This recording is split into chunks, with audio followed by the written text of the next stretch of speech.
Ang bisperas ng Pasko. Sa aking isipan, ang mga salitang iyon ay palaging nagdudulot ng isang mainit na pakiramdam, isang malambot na yakap ng mga alaala. Subalit, ngayong gabing iyon, ang lamig ay hindi lang mula sa hangin na humahalik sa bintana, kundi mula rin sa pamilya na dapat sanay magpapakita ng pagmamahal at pagkakaisa. 60 taong gulang na ako, si Tatay Andres Valera, at ang gabing iyon ay nakatakdang maging isang malalim na sugat sa aking puso, isang alaala na habang buhay kong dadalhin. Ito ang gabing itataboy ako ng sarili kong anak sa lansangan na para bang isa akong walang halagang bagay. Ang aming bahay, ang tahanang binuo ko kasama ni Aling Maria, ang aking pinakamamahal na asawa, ay punong-puno noon ng buhay at pag-asa. Bawat sulok ay may kwento, bawat kagamitan ay may alaala. Naaalala ko pa ang bawat kulay na pinili ni Aling Maria para sa mga dingding, ang bawat piraso ng kasangkapan na pinag-ipunan namin, ang bawat kurtina na siya mismo ang nanahi. Ang lahat ng ito ay mga selyo ng aming pagmamahalan, ng aming pangarap, ng aming pamilya. Ngayon, ang lahat ng iyon ay parang usok na unti-unting nawawala. Maaga akong bumangon. Bago pa sumikat ang araw, ang simoy ng Pasko ay bahagyang malamig ngunit puno ng pangako. Nais kong ihanda ang agahan tulad ng dati, ang aming tradisyon ng pamilya. Nais kong ihanda ang mainit na bibingka, ang malinamnam na puto bumbong, at ang masarap na pandesal na aming paborito. Ito ang aming ritual, ang aking paraan upang ipagdiwang ang kapanganakan ng ating Panginoon at ang pagkakaisa ng pamilya. Ngunit, nang pumasok ako sa kusina, naroon na si Gabi, ang aking manugang, na may matalim na tingin sa kanyang mga mata. Ang kanyang presensya ay tila isang malamig na pader na humaharang sa aking mga alaala. "Anong ginagawa mo rito?" tanong niya. Ang kanyang boses ay walang anumang bakas ng init o paggalang, walang kahit anong himig ng Pasko. Nagulat ako. "Maghahanda ako ng agahan para sa ating lahat, Gabi. Bisperas ng Pasko, at gusto kong ipagdiwang ito ng magkasama." Ang aking mga salita ay tila bumalik sa akin. Walang anumang epekto. Ngunit nagkibit balikat lamang siya. Ang kanyang tingin ay puno ng paghamak. "Hindi. Ngayon, may mga plano kami at hindi ka kasama doon. Perbisperasas ng Pasko, Gabi. Pamilya tayo." Di Daniel. Tawag ko sa aking anak na nooy bumaba na rin, ang mukha ay kunot noo, walang kahit anong bakas ng pagmamahal. "Anong nangyayari?" tanong niya, ang kanyang tinig ay nababalutan ng iritasyon. "Hindi maintindihan ng iyong ama na hindi siya tinatanggap ngayon," sagot ni Gabi, na may kakaibang kagalakan sa kanyang tinig. Hinarap ako ni Daniel, ang kanyang mga mata ay parang dalawang malamig na bato. "Tatay, ngayong araw darating ang mga magulang ni Gabi, ang kanyang mga kapatid, ang buong pamilya nila. At sa totoo lang, ayaw naming nandito ka. Masisira mo lang ang selebrasyon." Ang mga salitang iyon ay tumama sa akin ng napakalakas, mas masakit pa kaysa sa anumang pisikal na suntok. Masisira ko lang ang selebrasyon? Ang aking tinig ay halos pabulong. Hindi ko halos makilala ang sarili kong boses. "Ito ang aking bahay. Hindi na ito ang iyong bahay, tatay. Aming bahay na ito ngayon. At gusto namin ng pribasya, kaya kailangan mong umalis." "Umalis? Saan ako pupunta? Wala akong matutuluyan. Walang kaibigan na makakatulong. Wala akong pera." Ang aking puso ay kumirot. Ang sakit ay halos hindi ko na makayanan. "Hindi ko alam. Sa isang hotel, sa bahay ng isang kaibigan, wala akong pakialam." "Umalis ka lang," sagot niya, na para bang wala siyang pakialam sa akin. "Daniel, pakiusap, anak kita. Pasko ngayon," ang pakiusap ko, na halos lumuhod sa kanyang harapan. Ngunit tila wala siyang nadama. "Isa kang pabigat, tatay. Isang matandang mapait na hindi bumibitaw sa kontrol, na hindi hinahayaan kaming mamuhay ng aming buhay. Kaya umalis ka ngayong araw. At marahil, kung makikipagtulungan ka, kung pipirmahan mo ang mga papel na iyon, makakabalik ka." Ang mga papel, Naaalala ko ang mga papeles na pilit niyang ipinapapirma sa akin ilang buwan na ang nakalipas na sinasabi niyang para sa pagsasaayos ng pinansyal at pagprotekta sa akin. Isang boses sa loob ko, ang boses ni Aling Maria, ang nagpigil sa akin noon. "Huwag mong gawin, Andres. Huwag kang magtiwala." Pinaniwala niya akong para sa aking kapakanan. Ngayon, ang lahat ay nagiging malinaw, tulad ng isang maulap na larawan na unti-unting lumilinaw. Hindi ko pipirmahan ang anumang bagay nang hindi tinitingnan ng aking abogado, matatag kong sinabi, na sinubukan kong panatilihin ang aking dignidad.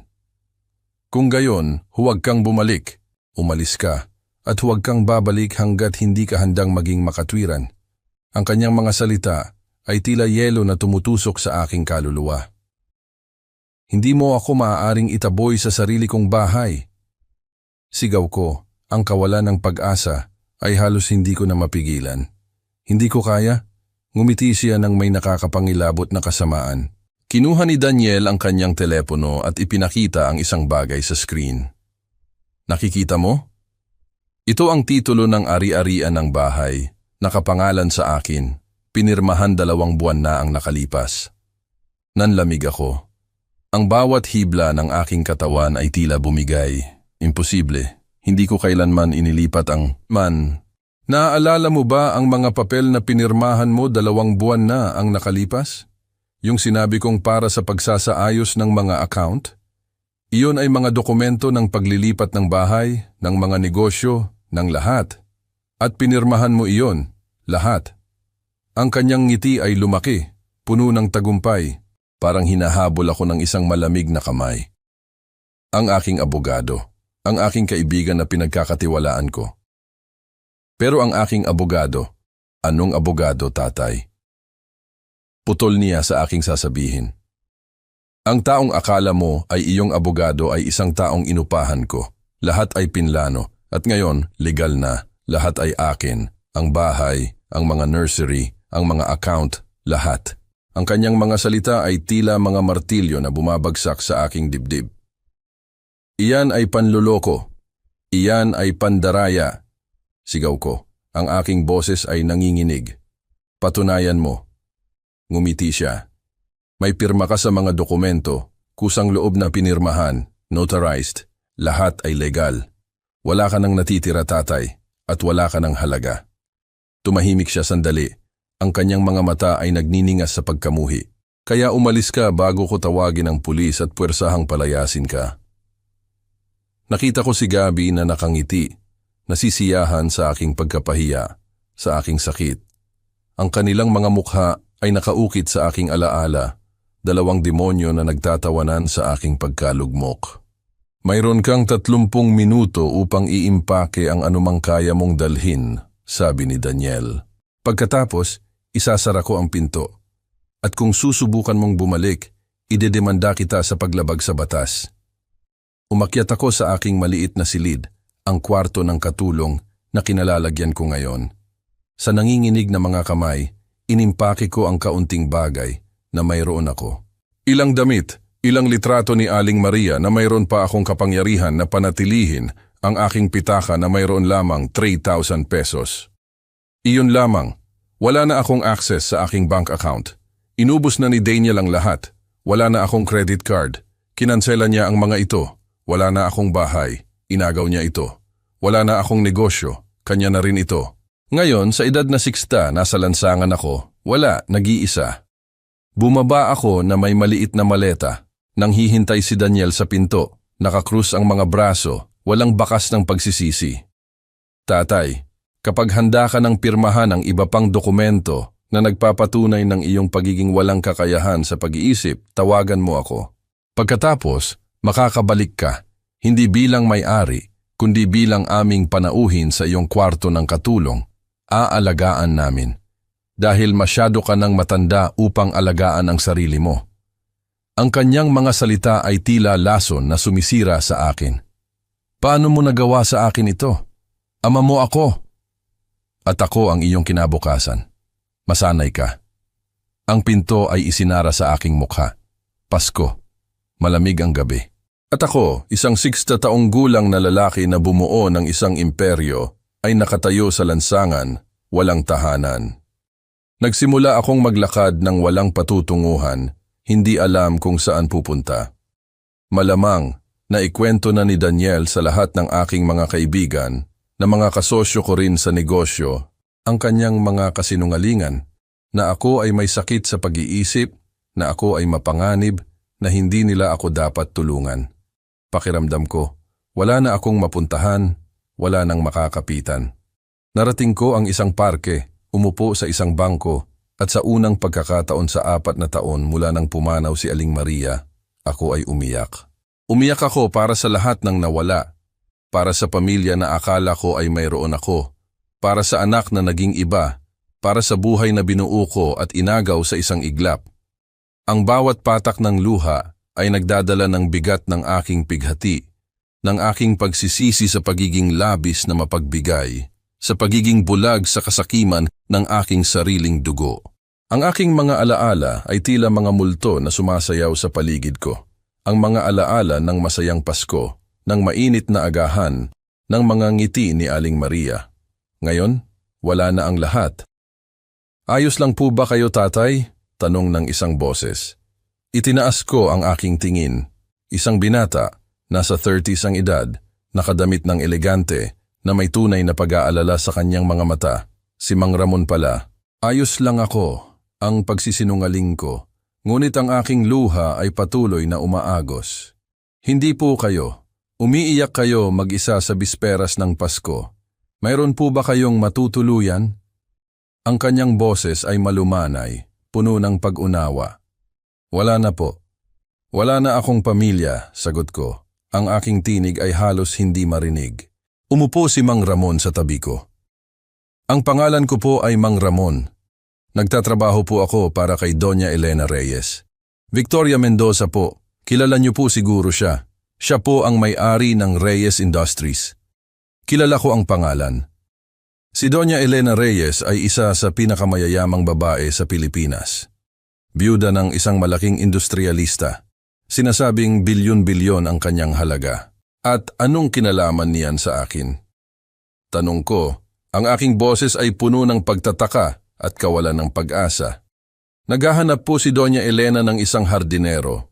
Isang taong may tunay na karanasan, isang taong mahilig sa halaman, na nakakaintindi kung paano magpatubo ng magagandang bagay.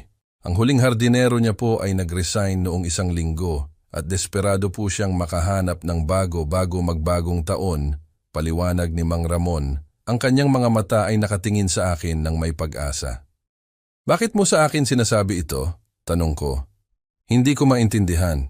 Sino ako para alukin ng ganitong trabaho? Isang matandang palaboy na nawalan ng lahat. Dahil po may nakikita ako sa inyo, Tatay Andres. Isang kalungkutan, oo, pero may dignidad din po. At pinahahalagahan po ni Doña Elena ang dignidad. May karanasan po ba kayo sa mga halaman? Mayroon akong 5 nursery sa loob ng 35 na taon. Mayroon pa dati. Pero inagaw yon ng aking anak. Ngayong araw. Kaya ako nandito, ang pagsisisi ay halos sumakal sa aking tinig. Tumango si Mang Ramon, walang paghuhusga, walang awa, tanging pag-unawa lamang. Interesado po ba kayo sa trabaho? Malaki po ang bayad.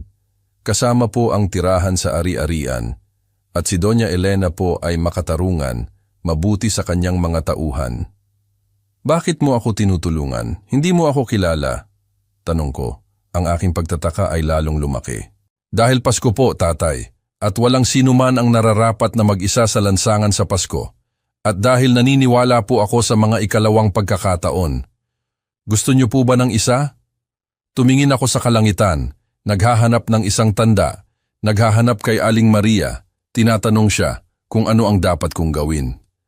At pagkatapos, may naramdaman ako, isang init, isang katiyakan. Ang kanyang boses sa aking isipan, kunin mo, Andres, ito ang iyong pagkakataon na magsimulang muli. Opo, sabi ko. Tinatanggap ko. Ngumiti si Mang Ramon. Mabuti po. Halika po, ihahatid ko kayo sa mansyon. Maaari na po kayong magsimula bukas.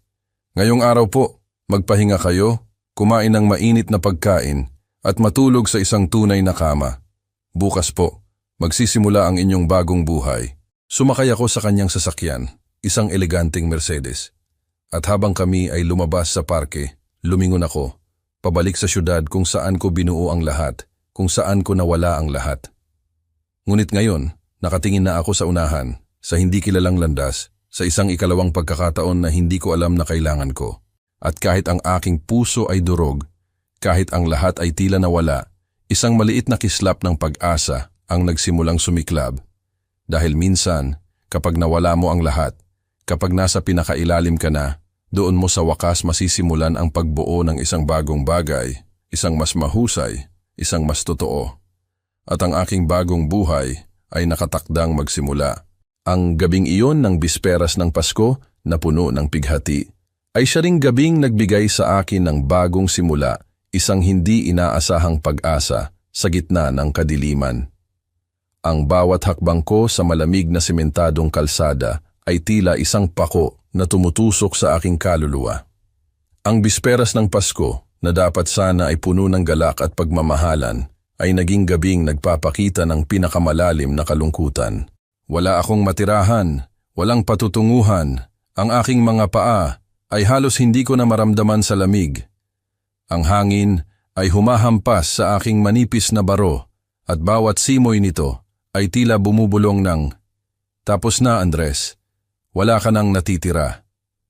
Ngunit sa gitna ng aking pighati, isang maliit na bahagi ng aking puso ay pilit na kumakapit sa pag-asang mayroon pang magandang naghihintay. Kahit gaano pa ito kaliit, naglakad ako ng matagal. Ang mga ilaw ng Pasko sa bawat bahay na aking nilalampasan ay tila nangungutya sa aking kalagayan. Nakikita ko ang mga pamilyang nagtatawanan, ang mga bata na nagbubukas ng regalo, at ang bawat tanawin ay lalong nagpaparamdam sa akin ng aking pag-iisa.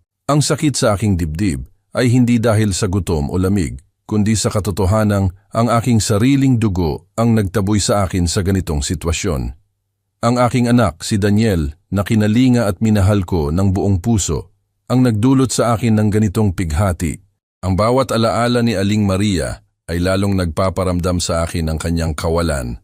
Ang kanyang boses ay tila naririnig ko na nagtatanong, "Andres, bakit ka nag-iisa?" Pagdating ko sa parke, ang aking katawan ay halos bumigay. Umupo ako sa isang bangko. Ang aking mga kamay ay nanginginig. Sa unang pagkakataon mula nang pumanaw si Aling Maria, ako ay umiyak ng walang pigil. Ang bawat patak ng luha ay nagdadala ng bigat ng aking nakaraan, ng mga pangarap na nawala, ng pamilyang nawasak. Ang aking mga mata ay nakatingin sa kawalan. Ang aking isip ay puno ng mga tanong. Paano ako nakarating sa ganitong sitwasyon? Ano ang nagawa kong mali? "Ayos lang po ba kayo, tatay?" Isang malumanay na boses ang pumutol sa aking pagmumuni-muni. Inangat ko ang aking ulo, ang aking mga mata ay halos hindi makakita sa luha. Isang binata ang nakatayo sa aking harapan, ang kanyang mukha ay puno ng pag-aalala. Si Mang Ramon.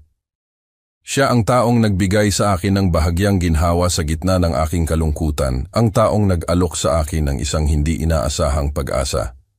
Ayos lang po ako, ang pagsisinungaling ko, ngunit alam ko na hindi siya naniwala. Umupo si Mang Ramon sa tabi. O ang kanyang presensya ay tila isang mainit na kumot sa malamig na gabi. "Hindi po kayo. Umiiyak kayo mag-isa sa bisperas ng Pasko. Mayroon po ba kayong matutuluyan?" Sa mga sandaling iyon, ang aking depensa ay bumigay. Ang aking pagod, ang aking pighati, ang aking kawalan ng pag-asa ay lumabas. Wala na po. Wala na akong pamilya. Ang aking boses ay halos pabulong. Ang katotohanan ay masakit, ngunit ang pagsasabi nito ay nagdulot ng kaunting lunas. Ang pangalan ko po ay Mang Ramon. Nagtatrabaho po ako para kay Doña Elena Reyes. Victoria Mendoza po. Kilala niyo po siguro siya. Siya po ang may-ari ng Reyes Industries. Kilala ko ang pangalan. Ang Reyes Industries ay isang malaking kumpanya at si Doña Elena ay isang respetadong negosyante. Ngunit ano ang kinalaman niya sa akin, isang matandang palaboy? Bakit mo sa akin sinasabi ito? Tanong ko. Hindi ko maintindihan ang kanyang layunin. Dahil po may nakikita ako sa inyo, Tatay Andres. Isang kalungkutan, oo, pero may dignidad din po. At pinahahalagahan po ni Doña Elena ang dignidad. May karanasan po ba kayo sa mga halaman? Ang tanong niya ay nagpabalik sa akin sa aking nakaraan sa mga nursery na pinaghirapan kong itayo. Mayroon akong 5 nursery sa loob ng 35 taon. Mayroon pa dati, pero inagaw iyon ng aking anak. Ngayong araw, kaya ako nandito. Ang aking boses ay puno ng pait. Tumango si Mang Ramon. Walang paghuhusga, walang awa, tanging pag-unawa lamang. Naghahanap po si Doña Elena ng isang hardinero, isang taong may tunay na karanasan, isang taong mahilig sa halaman na nakakaintindi kung paano magpatubo ng magagandang bagay. Ang huling hardinero niya po ay nag-resign noong 1 linggo at desperado po siyang makahanap ng bago magbagong taon. Ang kanyang alok ay tila isang suntok sa aking sikmura. Mula sa pagiging may-ari ng isang malaking negosyo, ngayon ay magiging isang hardinero? Ang pagbagsak ay matindi, ngunit sa gitna ng aking kawalan ng pag-asa, ito ay tila isang liwanag sa dilim. Interesado po ba kayo sa trabaho? Malaki po ang bayad, kasama po ang tirahan sa ari-arian, at si Doña Elena po ay makatarungan, mabuti sa kanyang mga tauhan. Bakit mo ako tinutulungan? Hindi mo ako kilala? Tanong ko. Ang aking pagtataka ay hindi ko maitago. Dahil Pasko po, tatay, at walang sino man ang nararapat na mag-isa sa lansangan sa Pasko. At dahil naniniwala po ako sa mga ikalawang pagkakataon. Gusto niyo po ba ng isa? Ang kanyang mga salita ay nagbigay sa akin ng pag-asa. Ikalawang pagkakataon. Ang pag-asang ito ay tila isang sariwang simoy ng hangin sa aking baga. Tumingin ako sa kalangitan, naghahanap ng tanda. Naghahanap kay Aling Maria. Sa aking isip narinig ko ang kanyang boses, malambing at puno ng pagmamahal. Kunin mo, Andres. Ito ang iyong pagkakataon na magsimulang muli. Opo, sabi ko. Ang aking tinig ay puno ng bagong pag-asa. Tinatanggap ko. Ngumiti si Mang Ramon. Isang tunay at mainit na ngiti. Mabuti po. Halika po, ihahatid ko kayo sa mansyon. Maaari na po kayong magsimula bukas. Ngayong araw po, magpahinga kayo, kumain ng mainit na pagkain at matulog sa isang tunay na kama. Bukas po, magsisimula ang inyong bagong buhay. Sumakay ako sa kanyang sasakyan, isang mamahaling Mercedes. Ang loob ng sasakyan ay mainit at komportable, isang matalim na kaibahan sa lamig at lungkot na aking nararamdaman. Habang kami ay lumabas sa parke, lumingon ako, pabalik sa syudad kung saan ko binuo ang lahat, kung saan ko nawala ang lahat.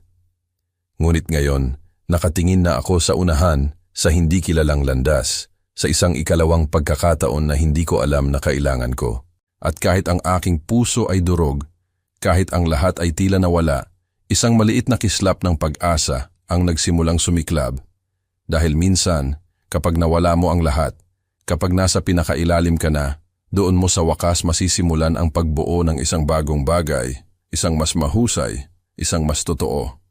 At ang aking bagong buhay ay nakatakdang magsimula. Ang gabing iyon ng bisperas ng Pasko na puno ng pighati ay siya ring gabing nagbigay sa akin ng bagong simula, isang hindi inaasahang pag-asa sa gitna ng kadiliman. Ang mansyon ni Doña Elena Reyes ay hindi lamang isang bahay. Ito ay isang mundo, napapalibutan ng matataas na pader, na may malalawak na hardin na umaabot sa ektarya. Mga fountain, iskultura, at mga halaman, napakaraming halaman na sa unang pagkakataon sa loob ng ilang oras, naramdaman ko ang kapayapaan. Ito ang aking santuwaryo, ang aking bagong simula. Dinala ako ni Mang Ramon sa isang maliit na bahay sa dulo ng ari-arian. Ito po ang magiging tirahan niyo, tatay. Simple, pero komportable. Mayroon po ang lahat ng kailangan niyo. Sa loob ay may isang silid tulugan, isang maliit na kusina, isang banyo, at mga kasangkapan na simple ngunit malinis. Libu-libong beses itong mas mahusay kaysa sa kwarto ng katulong kung saan ako inilagay ni Daniel. Magpahinga po kayo ngayong gabi, sabi ni Mang Ramon. Bukas po, 8:00 ng umaga, pumunta po kayo sa pangunahing bahay. Gusto po kayong makilala ni Doña Elena. At pagkatapos, ipapakita ko po sa inyo ang mga hardin, lahat po ng kailangan niyo malaman. Salamat po sa inyo, Mang Ramon, sa pagbibigay niyo sa akin ng pagkakataong ito, sabi ko. Ang aking boses ay puno ng pasasalamat. Huwag po kayong magpasalamat sa akin. Magpasalamat po kayo kay Doña Elena. At patunayan niyo po sa kanya na sulit ang pagtitiwala niya sa inyo. Umalis siya at naiwan akong mag-isa sa aking bagong bahay. Maliit, ngunit akin. Sa ngayon, umupo ako sa kama at sa unang pagkakataon, pinroseso ko ng buo ang lahat ng nangyari. Niloko ako ng aking anak. Inagaw ang lahat sa akin. Itinapon ako sa lansangan sa bisperas ng Pasko. At ako ay tumanggap ng trabaho bilang hardinero. Mula sa pagiging may-ari ng 5 nursery hanggang sa pagiging isang empleyado. Nakakahiya ang pagbagsak. Ngunit ito ay tapat. Ito ay tunay na trabaho. Sa aking mga kamay, ginagawa ang aking minamahal, ang pagtatrabaho sa mga halaman. At marahil iyon mismo ang kailangan ko. Isang bagong simula. Isang pagkakataon upang mahanap muli ang sarili ko.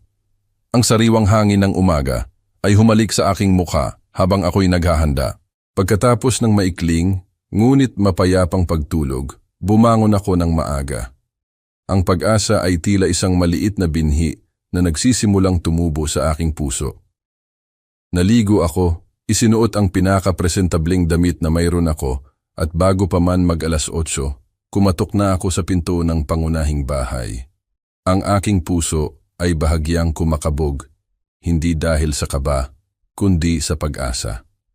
Isang bagong simula. Isang empleyada ang nagbukas ng pinto. Tatay Andres Valera po?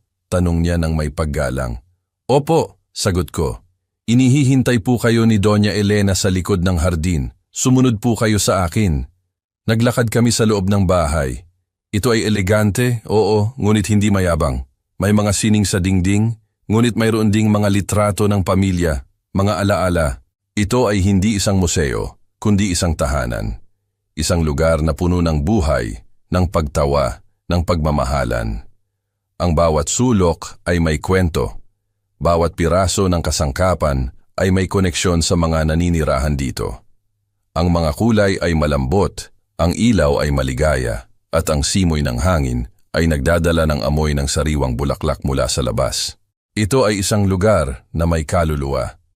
Ang kaibahan sa aking dating tahanan na kinontrol at sinira ni Daniel ay napakalaki. Narating namin ang likod ng hardin at doon, sa unang pagkakataon, nakita ko si Doña Elena Reyes. 58 taong gulang siya, ayon sa aking nabasa sa mga artikulo, ngunit mukha siyang mas bata. Ang kanyang buhok ay kayumanggi na may ilang hibla ng kulay abo na hindi niya sinubukang itago. Walang labis na make-up, simple lamang ang kanyang kasuotan, maong at isang puting blusa. Nakaluhod siya sa lupa, nagtatanim ng isang bagay. Ang kanyang mga kamay ay marumi sa lupa, ngunit ang kanyang mukha ay puno ng konsentrasyon at kapayapaan. Lumingon siya nang marinig niya kaming dumating. Ang kanyang mga mata, berde, matalino, at may bahid ng kalungkutan, ay tila nakikita ang aking kaluluwa, katulad ng aking mga mata. Mayroon siyang isang aura ng lakas, ngunit mayroon ding isang malalim na pag-unawa. Tatay Andres Valera, sabi niya, tumayo. Salamat po sa pagpunta. Salamat po sa inyo sa pagkakataon, Doña Elena, sagot ko. Tawagin niyo po akong Elena at tatawagin ko kayong Andres. Ayos lang po ba? Tanong niya. Ang kanyang tinig ay malumanay at magalang. Ayos na ayos po, sagot ko. Isang maliit na ngiti ang lumabas sa aking mga labi. Ang isang pagiging simple at pagiging bukas ay nakakagulat, ngunit nakakapanatag din. Hindi siya ang tipikal na bilyonaryang aking inaasahan. Kinuwento po sa akin ni Mang Ramon ang inyong sitwasyon at gusto ko pong malaman ninyo na dito sa bahay na ito, ang inyong nakaraan, ay walang halaga. Ang mahalaga lamang ay ang inyong kasalukuyan at ang inyong kinabukasan. Naiintindihan po ba ninyo? Opo, sagot ko. Ang kanyang mga salita ay tila isang balm sa aking sugatang kaluluwa. Isang pagkakataon upang magsimulang muli ng walang anino ng nakaraan. Mabuti, hayaan niyo po akong ipakita sa inyo ang mga hardin. Naglakad kami sa loob ng isang oras. Ang mga hardin ay malawak, maganda, ngunit mayroon ding mga bahagi na hindi gaanong inaalagaan. Malinaw na ang nakaraang hardinero ay walang tunay na karanasan. Ang mga damo ay mataas sa ilang lugar. Ang mga bulaklak ay hindi gaanong malusog. At ang mga landas ay bahagyang natatakpan ng mga dahon. Ngunit sa ilalim ng lahat ng iyon, nakita ko ang potensyal. Nakita ko ang isang canvas na naghihintay na buhayin. Ang lugar na ito ang aking santuwaryo, paliwanag ni Doña Elena. Nang pumanaw ang aking asawa 5 taon na ang nakalipas, ang mga hardin ang tanging nagpanatili sa aking katinuan. Ang pagtatrabaho sa lupa, ang pagpapalaki ng buhay, ay nagpapaalala sa akin na ang buhay ay nagpapatuloy kahit pagkatapos ng pagkawala.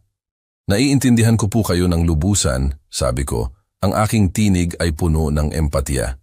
Ganoon din po ang aking nararamdaman sa aking mga nursery matapos pumanaw ang aking asawa. Nagkatinginan kami at sa sandaling iyon, nakilala ko ang isang bagay sa kani. Ang parehong sakit na aking dinadala, ang parehong pagkawala, ang parehong kalungkutan. Hindi kami estranghero sa isa't isa, kundi dalawang kaluluwa na may magkaparehong sugat. Kung gayon, naiintindihan mo, sabi niya ng mahina, kung bakit kailangan kong maging perpekto ang lugar na ito. Dahil hindi lang ito hardin. Ito ay isang lugar ng paghilom. Gagawin ko po itong perpekto, ipinapangako ko po, sagot ko. Ang aking tinig ay puno ng determinasyon. Mayroon pa pong isa akong kailangan ipaalam sa inyo. Mayroon akong anak, si Mateo. 8 taong gulang siya, bingi siya, ipinanganak na ganyan. At ang hardin na ito ang kanyang paboritong lugar. Nagtatagal siya rito ng mag-isa dahil walang nakakaalam kung paano siya kausapin. Walang nakakaalam ng sign language. Pinag-aaralan ko po, pero mahina ako. At si Mateo pasensyoso sa akin, pero nakikita ko ang kanyang pagkabigo. Ang mga tauhan sa bahay ay hindi nakakaalam. Ang kanyang mga guro sa espesyal na paaralan ay nakakaalam. Pero dito, nag-iisa siya sa kanyang sariling mundo. Ang kanyang mga salita ay tumagos sa aking puso. Ang pag-iisa ng isang bata. Naalala ko ang pag-iisa ko nang itaboy ako sa lansangan. Marunong po ako ng sign language, sabi ko, nang walang pag-aalinlangan. Nagulat si Doña Elena. Ti talaga? Ang kanyang mga mata ay nanlaki, puno ng pag-asa. Ang kapatid po ng aking asawa ay bingi. Pinag-aralan po namin para makapag-usap kami. Ilang taon na po ang nakalipas, pero hindi po nalilimutan. Napuno ng luha ang mga mata ni Doña Elena. Maaari po ba? Maaari po ba kayong makipag-usap sa kanya? Subukan niyo pong makipag-ugnayan? Oo naman po, isang karangalan po, sagot ko.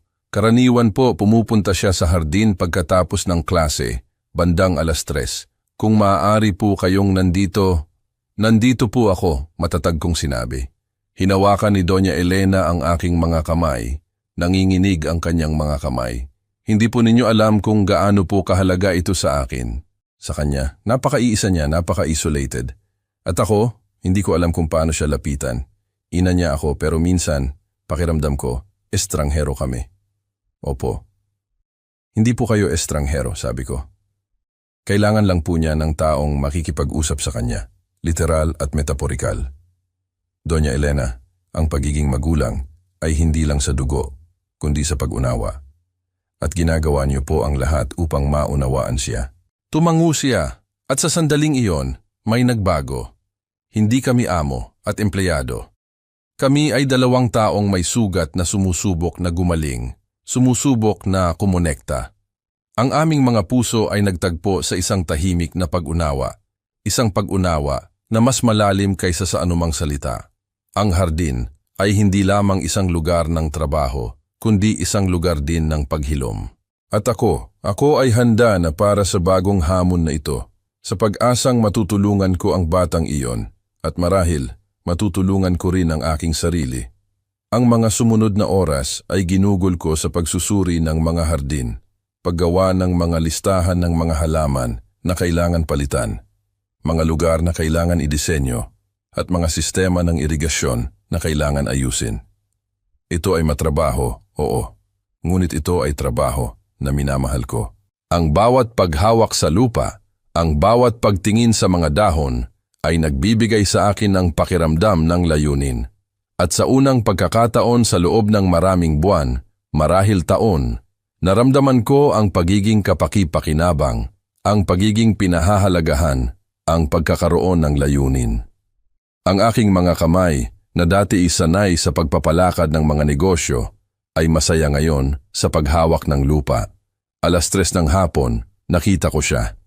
Si Mateo, isang maliit na bata na may maitim na buhok at mga matang puno ng kuryosidad.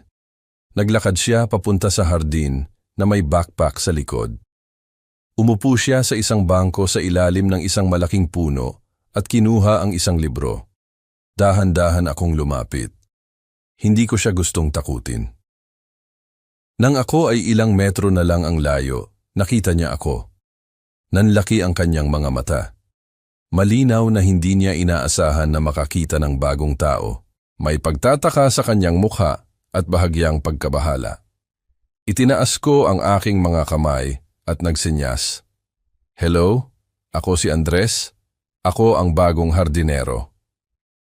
Nanatiling hindi gumagalaw si Mateo. Pinoproseso ang aking mga salita. Pagkatapos, dahan-dahan niyang itinaas ang kanyang mga kamay. Marunong ka magsalita ng ganito? Ang kanyang mga senyas ay bahagyang nanginginig. Opo.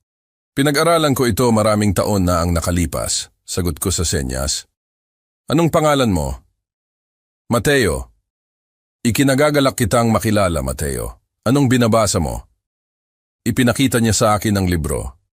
Ito ay tungkol sa mga dinosaur. Gustong-gusto ko ang mga dinosaur, senyas niya. Lalo na ang mga kumakain ng halaman. Tulad ko, hindi ako mahilig sa karne. Ngumiti ako. Ako rin. Hindi rin ako mahilig sa karne. Mas gusto ko ang gulay at prutas. Nanlaki ang mga mata ni Mateo. Talaga? Talaga? Alam mo ba, sa hardin na ito, maaari tayong magtanim ng prutas, mansanas, strawberries, at durian? Ang mga mata ni Mateo ay kumislap. Kaya natin? Kung bibigyan ako ng permiso ng iyong nanay, oo. Maaari tayong gumawa ng isang espesyal na hardin para lamang sa iyo na may lahat ng iyong paboritong prutas. Opo, pakiusap. At pagkatapos, sa unang pagkakataon, marahil sa mahabang panahon, ngumiti si Mateo. Isang malaki, tunay na ngiti na nagpaliwanag sa buong mukha niya. Ang kanyang ngiti ay parang sikat ng araw na bumabasag sa mga ulap, nagdadala ng liwanag at init. Narinig ko ang isang mahinang paghikbi sa likod ko. Lumingon ako. Naroon si Doña Elena, nakatakip ang mga kamay sa kanyang bibig, umiiyak. Mabilis siyang lumapit sa amin, lumuhod sa tabi ni Mateo at nagsinyas. Ayos ka lang ba, anak? Nanay, si Andres marunong magsalita tulad ko at gagawa siya ng hardin para sa akin na may mga prutas. Ang kanyang boses, sa senyas, ay puno ng galak. Tumingin sa akin si Doña Elena at sinabi ang mga 5 salita na nagpatigil sa akin. Nasaan ka na sa buong buhay ko? Hindi ko alam kung ano ang sasabihin dahil ganoon din ang tanong ko sa kanya. Ang sandaling iyon ay puno ng emosyon, ng pag-unawa, ng pag-asa. Ang pagdating ko sa mansyon na ito, ang pagtatrabaho bilang hardinero, ang paghahanap ng isang bata na kailangan ng isang kaibigan, lahat ng ito ay tila bahagi ng isang mas malaking plano. Ang Diyos ay may sariling paraan upang magbigay ng pag-asa sa gitna ng kadiliman, upang magbigay ng liwanag sa gitna ng pagkalugmok. At sa hardin na iyon, sa harap ng isang ngiting bata, naramdaman ko na ang aking buhay ay hindi pa tapos. Ito ay nagsisimula pa lamang. Ang mga sumunod na araw ay ang pinakamagagandang araw na naranasan ko sa loob ng maraming taon. Nagtatrabaho ako sa mga hardin mula umaga hanggang gabi, nag-aayos, nagtatanim muli, nagdidisenyo. Bawat piraso ng lupa ay tila sumasagot sa aking pagmamahal. Ang bawat halaman ay tila lalong lumalago sa ilalim ng aking pag-aalaga. At bawat hapon, pagkatapos ng klase, darating si Mateo sa hardin. Makikipag-usap kami sa senyas tungkol sa mga dinosaur, tungkol sa mga halaman, tungkol sa lahat at wala. Tinuruan ko siya tungkol sa photosynthesis, kung paano ginagawang enerhiya ng mga halaman ang sikat ng araw, kung paano ang bawat halaman ay natatangi, espesyal, tulad ng bawat tao. Ako ba'y espesyal? Tanong niya sa senyas isang araw. Ang kanyang mga mata ay puno ng pagtataka. Napaka-espesyal mo, Mateo, sagot ko. Dahil ikaw ay natatangi. Walang ibang Mateo sa mundo. Pero hindi ako makarinig. Ang ibang bata sa paaralan ay makarinig. At ikaw naman, makakagawa ka ng mga bagay na hindi nila magagawa. Paliwanag ko, ang aking mga kamay ay gumagalaw ng may pagmamahal. Tulad ng ano? Maaari kang makipag-usap gamit ang iyong mga kamay. Iyan ay kahanga-hanga. Ito ay tulad ng pagkakaroon ng isang superpower. Maaari kang makipag-ugnayan ng walang ingay sa mga lugar kung saan hindi makakapagsalita ang iba. Iyan ang nagpapahiwatig na ikaw ay espesyal, naiiba, ngunit naiiba sa isang kahanga-hangang paraan. Ngumiti si Mateo, at sa unang pagkakataon, nakita ko ang pagmamalaki sa kanyang mga mata, pagmamalaki sa kung sino siya. Ang kanyang ngiti ay tila isang bagong bulaklak na namumukadkad sa hardin, nagdadala ng kagandahan at pag-asa. Pinapanood ni Doña Elena ang aming interaksyon mula sa malayo. Minsan lalapit siya, sinusubukang sundan ang aming pag-uusap, at dahan-dahan bumuti ang kanyang sign language dahil matiyaga naming tinuturuan siya ni Mateo ng may pagmamahal. Ang kanyang pagiging bukas sa pagkatuto ay nakakahanga at ang kanyang determinasyon ay nagpapakita ng kanyang pagmamahal sa kanyang anak. Isang hapon, pagkatapos umalis ni Mateo para gawin ang kanyang takdang aralin, inanyayahan ako ni Doña Elena na magkape sa terasa. Ang araw ay unti-unting lumulubog, ang langit ay pininturahan ng kulay kahel at lila.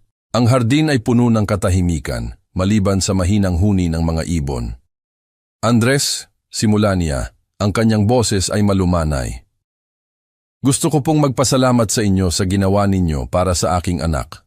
Sa loob lamang ng 2 linggo, nakita ko ang mas malaking pagbabago sa kanya kaysa sa mga nakaraang taon. Mas masaya siya, mas bukas, mas konektado. Isang kahanga-hangang bata po siya, matalino, mausisa, sagot ko. Kailangan lang po niya ng taong makikipag-usap sa kanya sa kanyang wika. Pero higit pa sa iyan, nagbigay ka sa kanya ng isang bagay na hindi ko kayang ibigay. Tiwala sa sarili, sa kanyang halaga. Binigyan mo siya ng pagmamahal, iyan ang pinakamahalaga.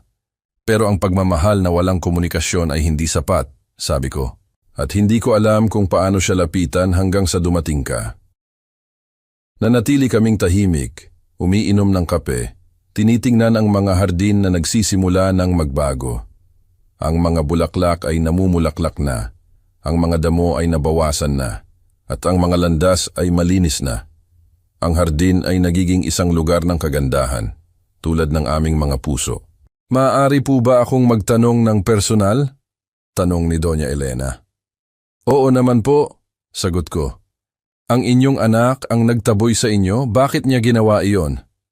Talaga po bang dahil lang sa pera? Sa tingin ko po, opo. Pero sa tingin ko rin po, naging labis akong mapagbigay sa kanya. Matapos pumanaw ang aking asawa, ibinigay ko sa kanya ang lahat, nang walang limitasyon, nang walang konsekwensya. At ginawa ko siyang isang taong naniniwala na may karapatan siya sa lahat, kasama na ang pagnakaw sa akin. Ang aking mga salita ay puno ng pagsisisi, ngunit mayroon ding bahid ng pag-unawa. At hindi niyo po sinubukang bawiin ang inyong mga ari-arian? Naisip ko po pero wala po akong pera para sa mga abogado. Wala po akong ebidensya. At, sa totoo lang, pagod na po ako sa pakikipaglaban. Minsan, Ang pagkawala ng lahat ay nagtuturo sa iyo na hindi mo naman talaga ito kailangan sa simula. Napaka-pilosopiko naman yan, sabi ni Doña Elena, ngumiti. Ito ay kaligtasan, sagot ko. Kung mananatili ako sa nakaraan, sa galit, sa kawalang katarungan, hindi ko mabubuhay ang kasalukuyan. At ang kasalukuyan dito, sa pagtatrabaho sa mga halaman, sa pagkakakilala kay Mateo, sa pakikipag-usap sa inyo, ay mas mahusay kaysa sa aking nakaraan sa mahabang panahon. Tumingin sa akin si Doña Elena na may kakaibang tingin sa kanyang mga mata. Respeto marahil, o pag-unawa, o isang bagay pa. Alam niyo po, sabi niya, nang pumanaw ang aking asawa, inaasahan ng lahat na ako ay babagsak, na ibebenta ko ang lahat, na magpapahinga ako upang magdalamhati. Ngunit hindi ko ginawa. Pinamahalaan ko ang kanyang mga kumpanya, pinayabong ko ang mga ito, ipinakita ko na kayang gawin ng isang babae ang ginagawa ng isang lalaki, marahil mas mahusay pa. Hindi ako nagdududa, sagot ko. Pero sa proseso, nakalimutan ko ang isang bagay, ang maging isang ina. Napakaabala ko sa pagpapatunay sa mundo na kaya kong gawin ito, kaya nakalimutan ko ang aking anak. Ang himala na dumating ng huli sa aking buhay, ang anak na pinaghintay ko sa loob ng 30 taon. At nang sa wakas ay nagkaroon ako sa kanya, napaka-focus ko sa trabaho na nawala ko siya, kahit na nakatira kami sa iisang bahay. Hindi niyo po siya nawala, mahal na mahal po niya kayo. Nakikita ko po iyan sa kung paano siya tumingin sa inyo. Pagtitiyak ko, talaga? Kailangan lang po ninyong matutong makipag-ugnayan sa kanya. At ginagawa niyo po iyan ng mas mahusay bawat araw. Salamat sa inyo, sabi ko. Salamat sa inyong pagiging handang sumubok. Maraming ina sa inyong posisyon ay mag-uupahan lamang ng mga yaya, mga guro. Ngunit nandito kayo, nag-aaral, sumusubok. Iyan ay mas mahalaga kaysa sa anumang salita sa senyas. Pinunasan ni Doña Elena ang kanyang luha. Paano po nangyari na ang isang hardinero ay may ganoong karunungan? Dahil po ang pagtatrabaho sa mga halaman ay nagtuturo sa inyo na ang lahat ay nangangailangan ng panahon, pasensya, patuloy na pag-aalaga, at ang pinakamagagandang bagay ay lumalago mula sa pinakamaliit na binhi. Kung bibigyan ninyo sila ng pagkakataon, nagkatinginan kami at may nangyari. Isang koneksyon na higit pa sa amo at empleyado, higit pa sa propesyonal. Kami ay dalawang kaluluwa na may sugat, nagtatagpo sa tamang panahon, sa tamang lugar, at nagsisimulang gumaling ng magkasama. Ang aming mga puso ay tila mga halaman na nagsisimulang magtulungan, lumalago sa ilalim ng parehong sikat ng araw. Lumipas ang mga linggo at ang aming dynamic ay nagbago. Si Doña Elena ay nagsimulang gumugol ng mas maraming oras sa hardin.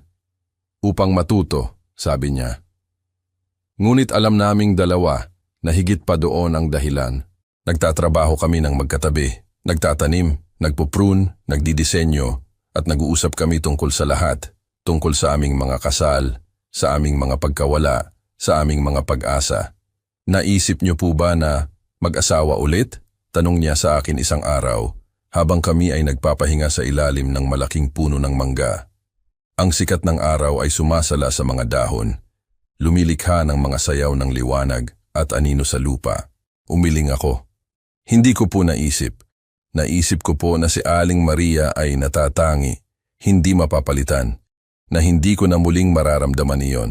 At ngayon, tumingin ako sa kanya. Ang aking puso ay puno ng damdamin. Ngayon, hindi ako ganoon kasigurado. Namula siya.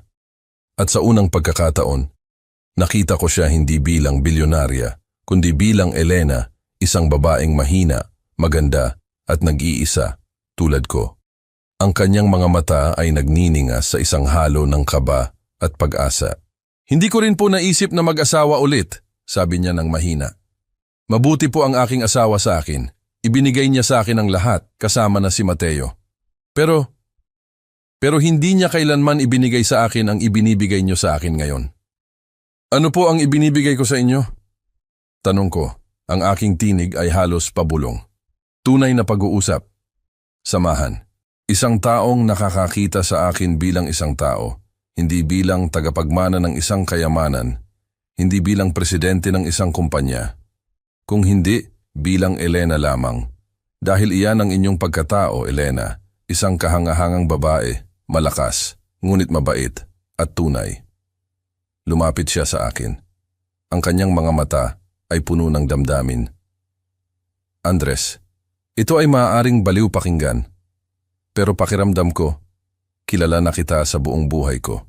Na para bang naghihintayan tayo at ngayon, sa wakas, nagtagpo tayo. Hindi po iyan baliw pakinggan, sagot ko.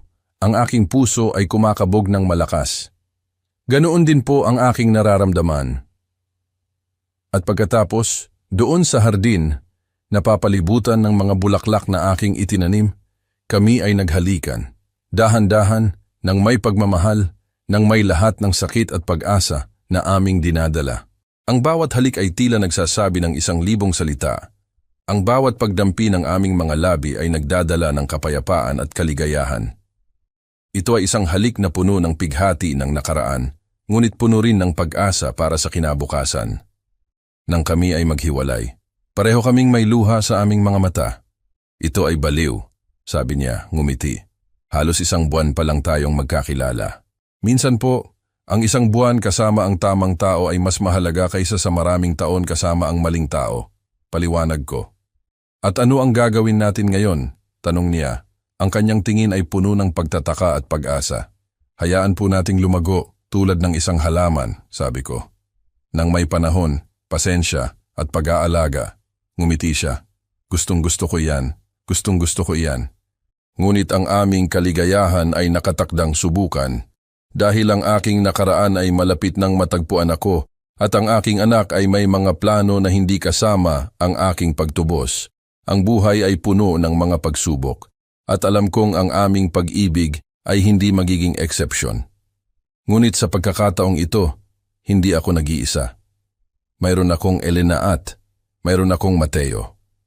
At sa kanilang tabi, alam kong kaya kong harapin ang anumang pagsubok na dumating.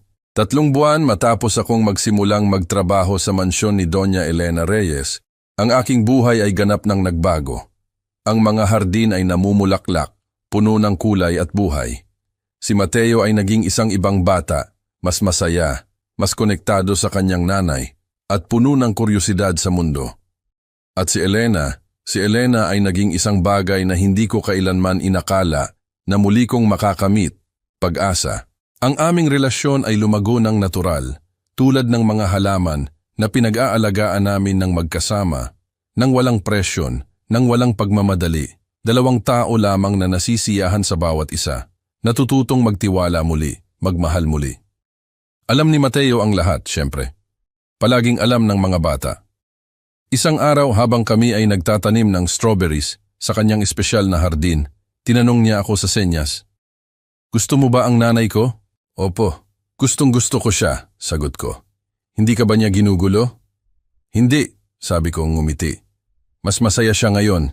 Mas madalas siyang ngumiti, tulad ng mga bulaklak kapag binibigyan ng tubig. Ang pagiging simple ng kanyang obserbasyon ay tumagos sa aking puso. Ang iyong nanay ay espesyal, tulad mo. Mananatili ka ba sa amin magpakailanman? Tanong niya. Ang kanyang mga mata ay puno ng pag-asa. Kung gusto niyo ako rito, opo, sagot ko. Gusto ka namin pareho. Nang gabing iyon, inanyayahan ako ni Elena na maghapunan sa pangunahing bahay, hindi sa kusina kung saan kumakain ang mga tauhan, kundi sa formal na silid-kainan. Kami lamang 3. Si Mateo ay labis na nasasabik. Sa panahon ng hapunan, ikinuwento niya sa amin ang kanyang araw sa paaralan, sa senyas, at pareho kaming sumasagot. Isang tunay na pag-uusap, tulad ng isang pamilya. Pagkatapos matulog ni Mateo, kami ni Elena ay umupo sa terasa sa ilalim ng mga bituin, na may amoy ng sampagita na aking itinanim na lumulutang sa hangin. Andres, simula niya, at kailangan kong maging ganap na tapat sa akin. Laging ako. Ang mayroon tayo, itong lumalago sa pagitan natin, totoo ba para sa iyo? Hindi ito dahil sa aking pera, hindi ito dahil sa katatagan, kundi dahil talagang may nararamdaman ka. Elena, nang itaboy ako ng aking anak na wala sa akin ang 150 milyong pesos, isang kayamanan. At kahit nakakaiba pakinggan, ito ay nakapagpapalaya.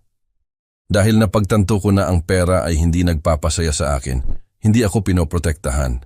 Hindi ako binibigyan ng tunay na pagmamahal. Ikaw ang nagbigay sa akin ng mas maraming kaligayahan sa loob ng 3 buwan kaysa sa lahat ng perang iyon sa loob ng maraming dekada. Kaya oo, totoo ito, napakatotoo. Dahil ganoon din ang nararamdaman ko. At gusto ko ng higit pa. Gusto kong maging opisyal ito.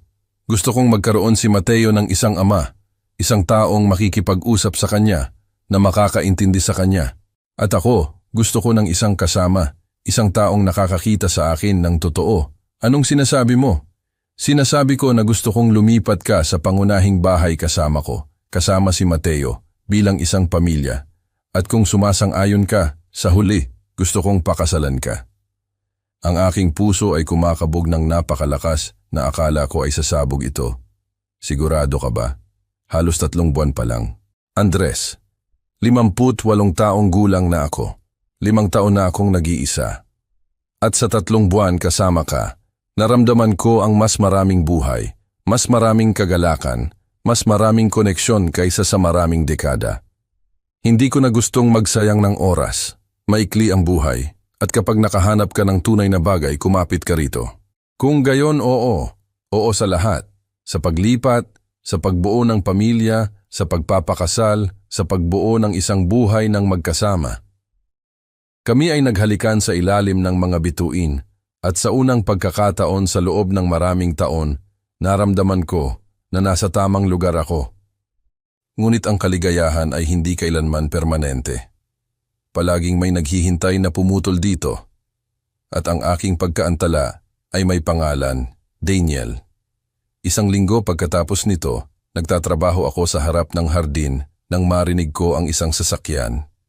Isang mamahaling bagong BMW ang pumarada sa harap ng mansyon at mula rito ay lumabas ang aking anak. Nanlamig ako. Paano niya ako natagpuan? Ano ang gusto niya? Tatay, sabi niya, lumapit sa akin na may pekeng ngiti. Sa wakas ay natagpuan kita. Anong ginagawa mo rito, Daniel? Tanong ko, ang aking tinig ay matatag. Nandito ako upang makipag-usap, upang makita kung kumusta ka, upang humingi ng paumanhin. Humihingi ng paumanhin. Pagkatapos mong agawin ang lahat sa akin, itaboy ako sa lansangan sa bisperas ng Pasko? Alam ko, sobra ako. Na-stress ako sa bata, sa pananalapi, at gumawa ako ng mga maling desisyon. Pero pinag-iisipan ko at gusto kong ayusin ito. Wala nang dapat ayusin. Nakuha mo na ang lahat. Ako ay nagpatuloy na. Pero, tatay, ikaw ang aking ama. Pamilya tayo. At ang pamilya ay nagpapatawad, hindi ba? Ang pamilya ay hindi nagnanakaw. Ang pamilya ay hindi nagtataksil. Tumingin si Daniel sa paligid, nakita ang mansyon, ang perpektong hardin. Ang kanyang ekspresyon ay nagbago. May pagtutuos sa kanyang mga mata. Dito ka nagtatrabaho? Opo, bilang hardinero. Napakalungkot naman, tatay. Ikaw na dating may-ari ng 5 nursery, ngayon ay nagtatrabaho para sa iba, gumagawa ng manual na trabaho. Ito ay tapat na trabaho, isang bagay na hindi mo maiintindihan. At sino ang iyong amo? Mayaman ba siya? Ang mansyon na ito ay dapat na nagkakahalaga ng milyon-milyon. Hindi mo yun pakialam. Tatay, nag-aalala lang ako sa iyo. Nagtatrabaho sa iyong edad, sa iyong kalusugan. Hindi ito ligtas. Ang aking kalusugan ay perpekto. Pero hindi ito magiging ganito palagi. At kapag lumala, sino ang mag-aalaga sa iyo? Ang iyong bilyonaryong amo? Hindi ako naniniwala pero ako. Oo, dahil ako ang iyong anak. Hindi ka na aking anak. Nawala mo ang karapatang iyon nang ipagtaksil mo ako. Tatay, huwag mong sabihin iyan. Siyempre, ako ang iyong anak. At gusto kong bumalik ka sa bahay kasama kami, kasama ang iyong apo. Naaalala ka ni Santi? Kasinungalingan. Hindi nga ako kilala ni Santi. Hindi mo ako pinayagang hawakan siya dahil masyado akong pabaya. Pero ngayon mas malaki na siya. Mas malakas, at maaari siyang gumugol ng oras kasama ang kanyang lolo. Bumalik ka lang. Pakiusap. Mayroong isang bagay na peke sa kanyang tono. Napakalambot, napakamanipulatibo. Bakit ka talaga nandito, Daniel? Sinabi ko na sa iyo. Hindi, sabihin mo sa akin ang totoo. Ano ang gusto mo? Ang kanyang maskara ay nabasag sandali. Sige, ang totoo. Hindi maganda ang takbo ng mga negosyo. Nalulugi ang mga nursery. Lumabas na hindi pala ganoon kadali pamahalaan ang mga ito tulad ng akala ko. At ang mga utang, marami akong utang at kailangan ko ang iyong tulong. Ang aking tulong? Paano kita matutulungan? Kinuha mo ang lahat sa akin. Pero mayroon kang kaalaman, karanasan. Maaari kang bumalik bilang konsultant. Nang walang sahod, syempre, dahil wala ng pera. Pero maaari mong iligtas ang mga negosyo. At kapag kumita na ulit, bibigyan kita ng porsyento. Gusto mong magtrabaho ako ng libre upang iligtas ang mga negosyo na inagaw mo sa akin? Teknikal, hindi kita inagawan. Pinirmahan mo iyon. Sa panloloko, sa pandaraya. Patunayan mo, pero tatay, hindi ako nandito para makipag-away. Nandito ako upang mag-alok sa iyo ng pagkakataon na maging bahagi ng negosyo ulit upang magkaroon ng layunin. May layunin ako dito bilang hardinero. Tatay, mas mabuti ka kaysa dyan. Hindi, ito mismo ang dapat kong naging simulat sa pool. Isang taong nagtatrabaho ng tapat, na bumubuo ng magagandang bagay, na gumagawa ng tunay na pagbabago, hindi lang nag-iipon ng pera. Nagkaroon ng pagkabigo si Daniel. Sige, kung ayaw mo akong tulungan, ibigay mo na lang ang pangalan ng iyong amo. Marahil kailangan niya ng iba pang serbisyo. Marahil makakagawa ako ng negosyo sa kanya. Lumayo ka kay Elena. Elena. Doña Elena Reyes ang bilyonarya. Ang mga mata ni Daniel ay lumiwanag. Oh, tatay, huwag mong sabihin na kasama mo siya. Hindi mo iyon problema. Lubusan ko itong problema. Kung kasama mo ang isang bilyonarya, kung may access ka sa kanyang pera, kung gayon matutulungan mo ako. Maaari kang humingi ng pautang para sa iyong anak, para sa iyong apo, para sa iyong pamilya. Hinding-hindi ko idadamay si Elena sa iyong kasakiman. Kasakiman? Tatay, ako ang iyong dugo, ang iyong pamilya. Siya ay isang estranghero. At kung talagang mahalaga sa iyo ang iyong pamilya, gagawin mo ang anumang makakaya mo upang tulungan kami. Hindi ka na aking pamilya, at oras na upang umalis ka. Hindi ako aalis hanggat hindi ka nakikipag-usap sa kanya, hanggat hindi mo ako ipinapakilala, hanggat hindi mo man lang sinusubukang tulungan ang sarili mong anak. Andres, ayos lang ba ang lahat? Lumingon ako. Si Elena ay nasa pasukan kasama si Mateo. Pareho silang nakatingin sa eksena. Agad na binago ni Daniel ang kanyang saloobin. Kaakit-akit ng ngiti, relax na postura. Kayo po siguro si Doña Elena Reyes. Ako po si Daniel, ang anak ni Tatay Andres. Ikinagagalak ko po kayong makilala. Tiningnan siya ni Elena ng malamig. Ikinuwento po sa akin ni Andres ang tungkol sa inyo at hindi po ako natutuwa. Sigurado po akong nag-exaggerate po ang aking ama. Nag-exaggerate na itaboy niya kayo sa lansangan sa bisperas ng Pasko, na inagaw niya ang inyong negosyo sa pamamagitan ng pandaraya, na iniwan niya kayong walang anuman? Hindi po. Hindi po ako naniniwala na nag-exaggerate siya. Doña Elena, may dalawang panig po ang bawat kwento, at kailangan ko lang po marinig ang isa, ang sa isang tapat na taong masipag araw-araw, na tinatrato ang aking anak ng may pagmamahal at paggalang, na nagbigay sa akin ng mas maraming kaligayahan sa loob ng 3 buwan kaysa sa marami sa buong buhay ko. Kaya hindi ko gustong marinig ang inyong bersyon. Gusto ko na umalis kayo sa aking ari-arian ngayon. Ngayon na, o tatawagan ko ang security. At maniwala ka sa akin, hindi mabait ang aking security sa mga nanghihimasok. Tumingin sa akin si Daniel na may matinding pagkamuhi. Hindi pa ito tapos, tatay. Tutulungan mo ako sa isang paraan o sa iba. Oo, tapos na. Paalam, Daniel. Umalis siya nang nagmumura, nagbabanta. Ngunit umalis siya. Lumapit sa akin si Elena, hinawakan ang aking kamay. Ayos ka lang ba? Ayos lang ako. Salamat sa pagtatanggol sa akin. Palagi kitang ipagtatanggol. Mahalaga ka sa akin, sa amin. Nagsenyas si Mateo. Masamang tao iyan. Iyan ay isang taong nawalan ng direksyon, paliwanag ko. At ngayon ay sinusubukan niya tayong hilahin lahat kasama niya. Ngunit hindi natin hahayaan na mangyari iyon.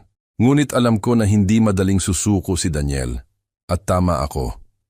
2 linggo pagkatapos ng pagdating ni Daniel, nagsimula ang mga problema. Maliliit sa simula, mga artikulo sa mga blog ng chismis.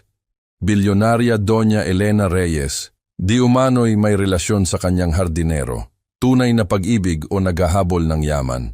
Pagkatapos ay dumating ang mga litrato, kuha sa pamamagitan ng telephoto lens, nina Elena at ako sa hardin, naghahalikan, magkayakap, na inilathala sa mga sensasyonalistang website. At sa huli, isang demanda. Dinimanda ako ni Daniel dahil sa pagpapabaya sa mga obligasyon sa pamilya, na sinasabing may utang ako sa kanya ng pera para sa maraming taon ng pag-aalaga noong may sakit si Aling Maria, na isinakripisyo niya ang kanyang buhay upang alagaan kami at karapat dapat siyang bigyan ng kabayaran. Lahat ay kasinungalingan, ngunit ito ay isang pampublikong demanda at sinakop ito ng media. Hardinero milyonaryo, iniwan ang kanyang pamilya para sa bilyonarya. Nagpupuyos sa galit si Elena. Sisirain ko siya sa legal na paraan. Mag-uupa ako ng pinakamahuhusay na abogado. Hindi, sabi ko. Huwag mong ibigay sa kanya ang gusto niya. Atensyon, pera, away. Iyan ang hinahanap niya. Pero sinisira niya ang iyong reputasyon, ang aking reputasyon. Ginagawa niya tayong 2 taong nagmamahalan. Iyan ang totoo. Ang iba ay walang halaga. At kung ito ay makakaapekto kay Mateo, kung pagtatawanan siya ng ibang bata dahil dito, kung gayon, tuturuan natin siyang maging malakas, na huwag hayaan ang mga salita ng iba na magpaliwanag kung sino siya. Tulad ng itinuturo natin sa kanya sa mga buwan na ito. Bumuntong hininga si Elena. May punto ka. Pero gusto ko pa rin gumawa ng isang bagay. Gusto kong ipakita sa iyong anak, sa mundo, na ito ay totoo, na hindi ka isang naghahabol ng yaman, na ikaw ang lalaking mahal ko. At paano mo iminumungkahi na gawin iyan? Tanong ko. Magpakasal tayo ngayong linggo, at pumirma tayo ng isang prenuptial agreement na malinaw na nagsasabing, ayaw mo ng aking pera, na kung tayo ay maghiwalay, wala kang makukuha. Wala. Iyan ang magpapatigil sa lahat. Elena, hindi ko kailangan patunayan ang anuman, sabi ko. Pero kailangan ko na malaman ng mundo na pinili kita. Hindi dahil sa obligasyon, hindi dahil sa manipulasyon, kundi dahil ikaw ang lalaking gusto ko sa aking tabi magpakailanman. Kung gayon, gawin natin. Magpakasal tayo, na may prenuptial agreement, na may lahat ng dokumentado. At mamuhay tayo ng ating buhay, anuman ang sabihin ng iba. At si Mateo, kailangan ni Mateo na makita na ang tunay na pag-ibig ay umiiral, na ang mga pamilya ay maaaring mabuo sa iba't ibang paraan, at nasulit ipaglaban ang mga taong mahal mo. 1 linggo pagkatapos, kami ay nagpakasal sa isang maliit na seremonya sa hardin na aming binuo ng magkasama, na si Mateo ang aming pangunahing saksi. Siya ang nagdala ng mga singsing na may pinakamalaking ngiti na nakita ko sa kanya.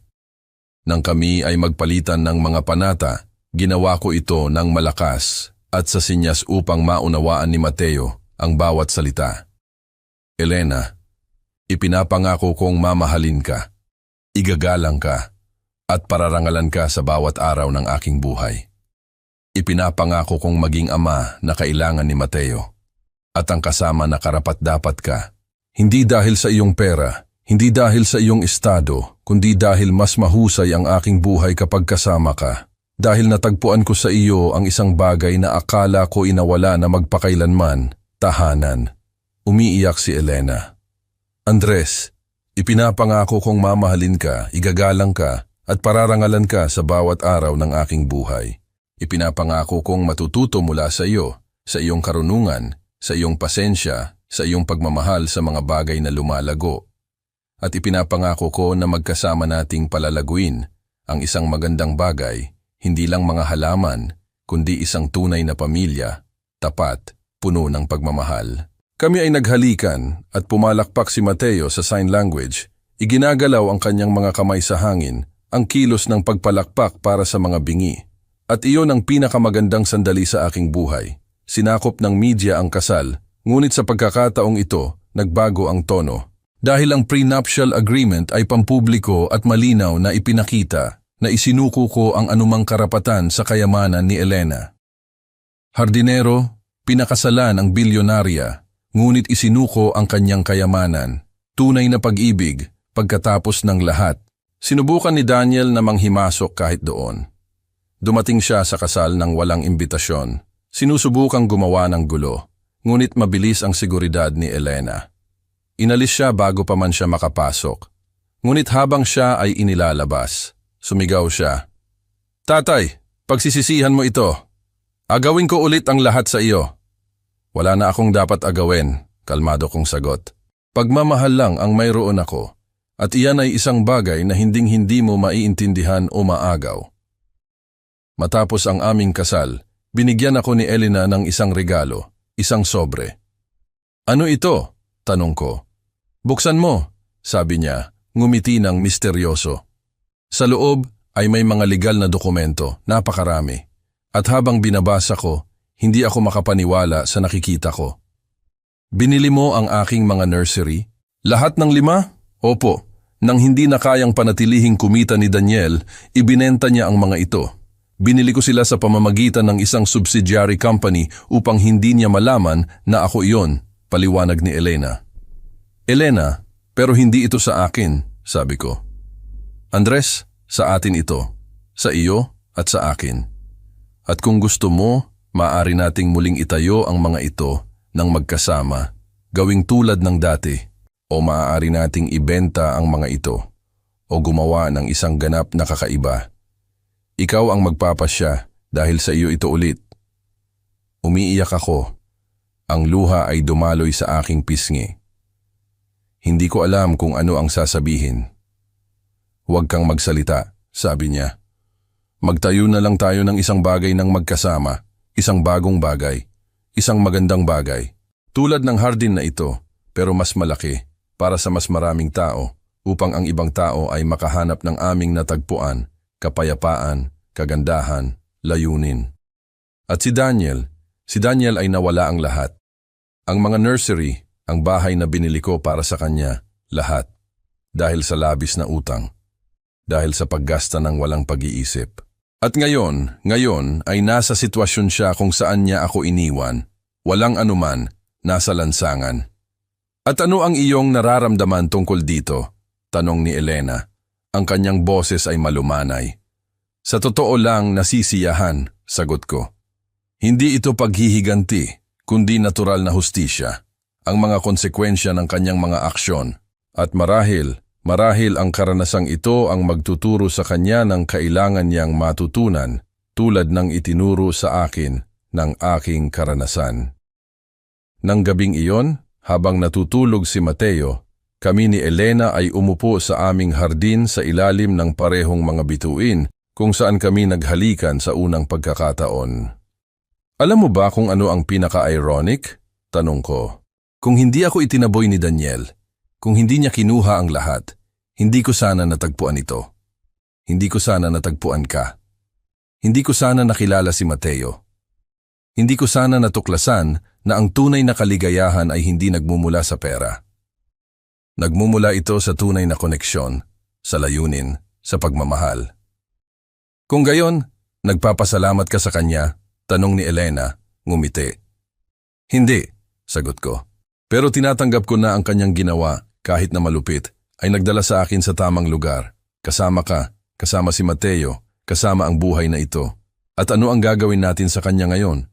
Bibigyan ba natin siya ng isa pang pagkakataon, tulad ng sinabi ng kapatid ni Aling Maria na gawin mo?"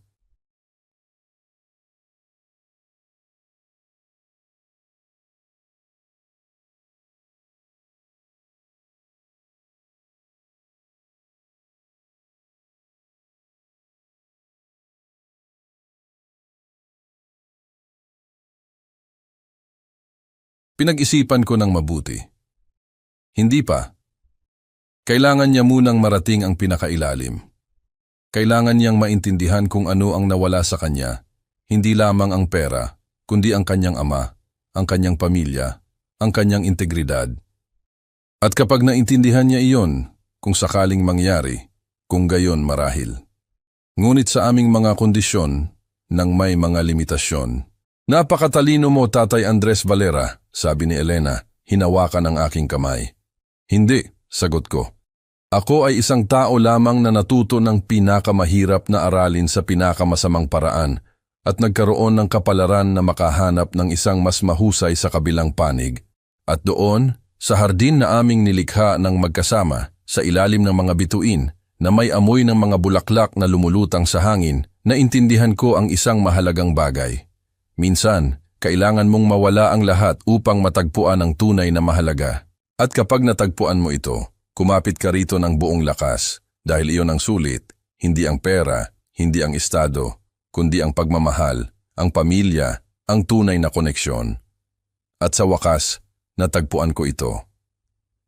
Isang taon matapos akong magpakasal kay Elena, ang aking buhay ay hindi na makilala kumpara sa bisperas ng Pasko nang itaboy ako ni Daniel sa lansangan. Ginawa namin ang 5 nursery na higit pa sa negosyo. Ito ay mga sentro ng komunidad, mga lugar kung saan namin tinuturuan ang mga tao na may mababang kita tungkol sa paghahalaman, kung paano magtanim ng sariling pagkain, kung paano makapagpagaling ang lupa. Si Mateo ay 9 na taong gulang na ngayon at isang ganap na ibang bata kaysa sa nakilala ko. Tiwala sa sarili, masaya. Mayroon ding ibang bata sa kanyang paaralan na nag-aaral ng sign language ngayon salamat sa isang programa na pinunduhan ni Elena.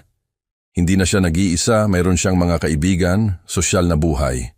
At bawat hapon pumupunta pa rin siya sa hardin. Ngunit ngayon, may kasama na siyang mga kaibigan at sabay silang nagtatanim, nag-aaral, lumalago.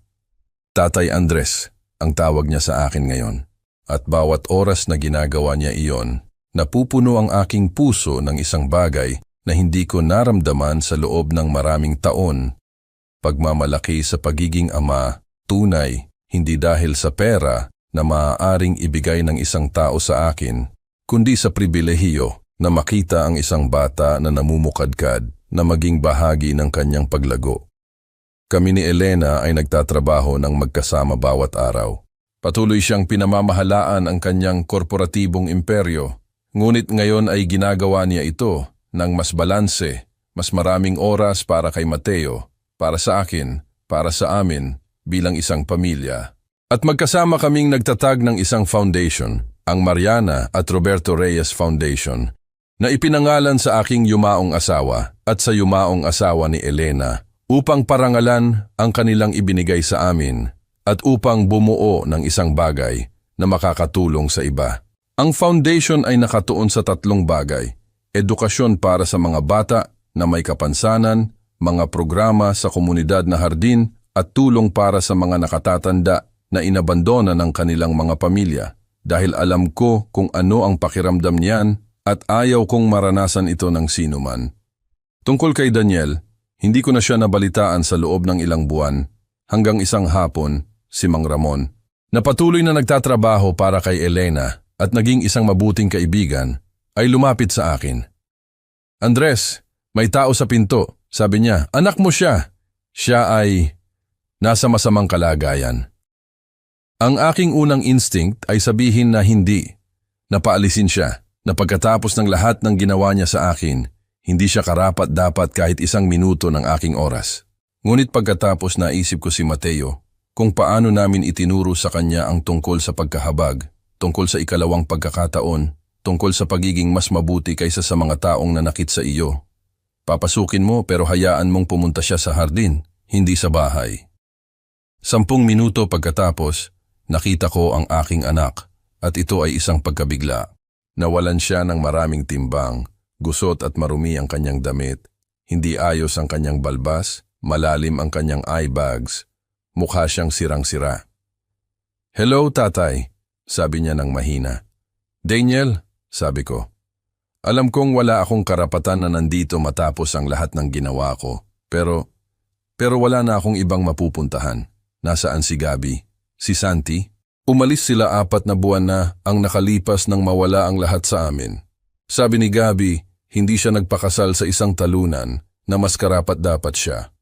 Kinuha niya si Santi sa bahay ng kanyang mga magulang at ipinagbawal niya akong makita sila hanggat hindi ako umaayos.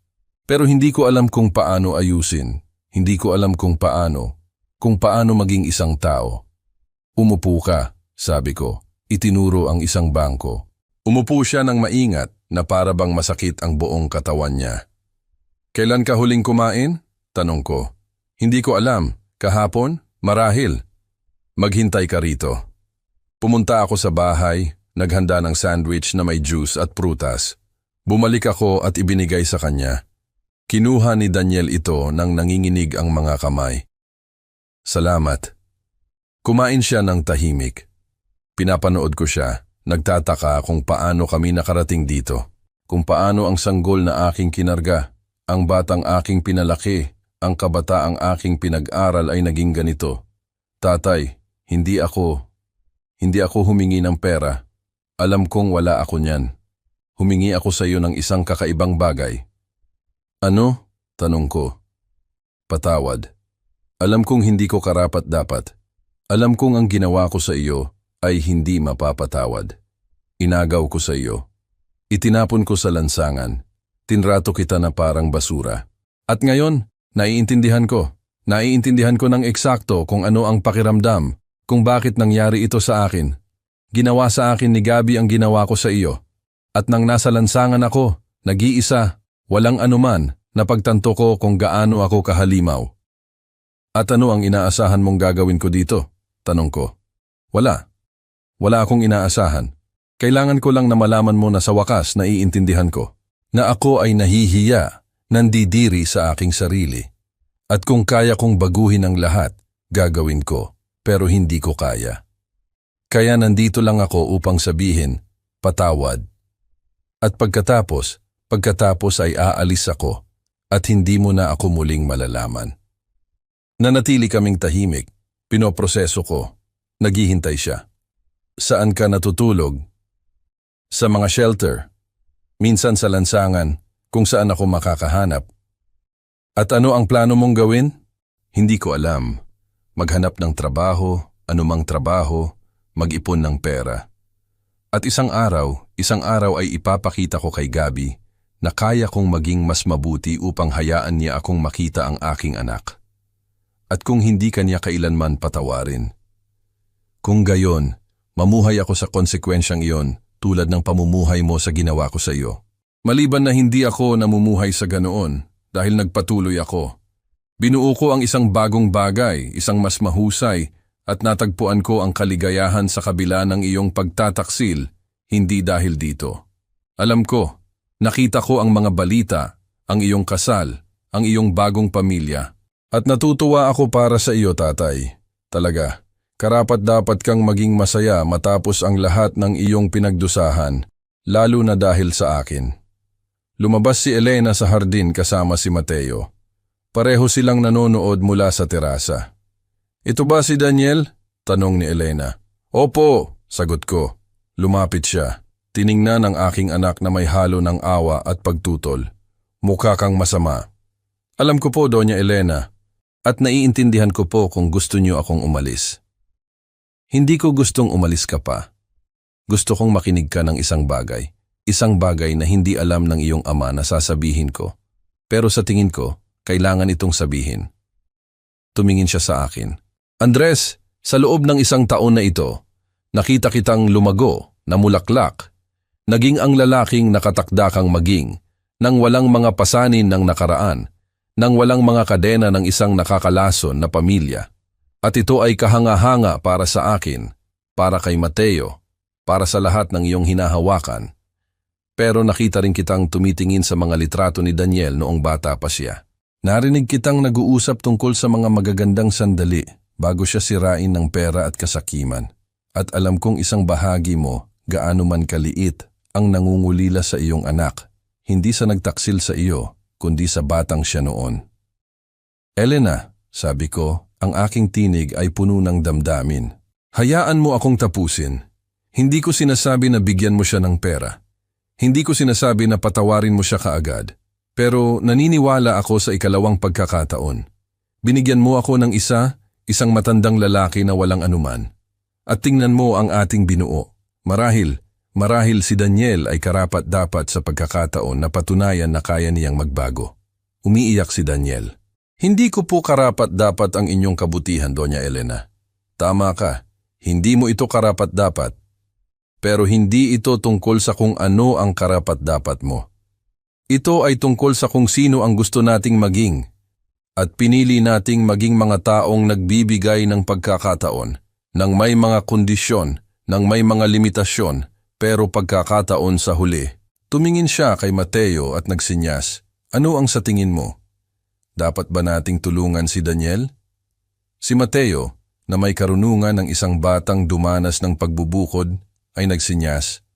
Opo, dahil ang lahat ay karapat-dapat sa isang taong naniniwala sa kanila. Tulad ni Andres na naniwala sa akin. Tumingin sa akin si Elena. Ang desisyon ay sa iyo, mahal ko, ganap na sa iyo. Ngunit mayroon ka ng aming suporta, anuman ang iyong desisyon. Bumuntong hininga ako, iniisip ang lahat, ang pagtataksil, ang sakit, ngunit pati na rin ang pagtubos, ang ikalawang pagkakataon, ang taong naging ako salamat sa pagkawala ng lahat.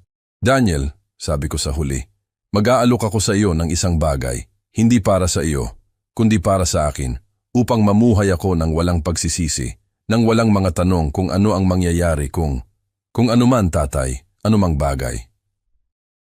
Trabaho sa isa sa mga nursery, ang pinakamaliit bilang empleyado.